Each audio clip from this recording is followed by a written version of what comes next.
defense argues Okay, that well, the yun Pretorial naman Chamber yung unang erred ground pa in namin. law Meron pa naman in pangalawang ground. failing to address the proposed conditions of release and state warranties. The appeals chamber is of the view that the Pretorial Chamber did not appear to criticize a lack of detail in the proposed conditions, but rather in the details as how the state which accepted to receive Mr. Duterte would implement the necessary conditions.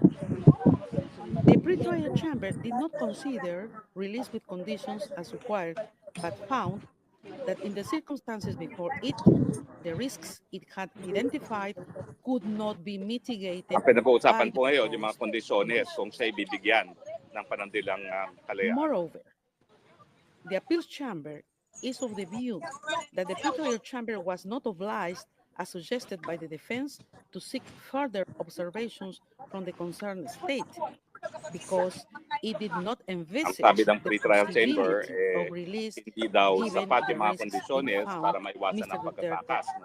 presents under Article 58, 1B of the statute. For these reasons, the appeals chamber finds that the defense has failed to identify an error by the pre-trial chamber when addressing the proposed conditions of release and state warranties.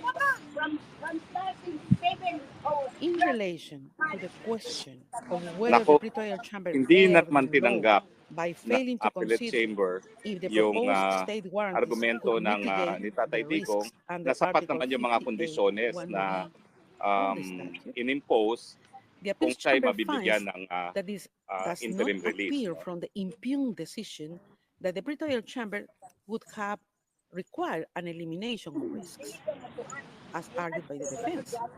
Instead, the impugned decision specifically states that the pre-trial chamber did not consider the suggested conditions to sufficiently mitigate the identified risks. It is also apparent from the factors brought forward by the pre-trial chamber when examining the implementation of conditions that it did consider them. Finally, the appeals chamber considers irrelevant to which conditions the prosecutor agreed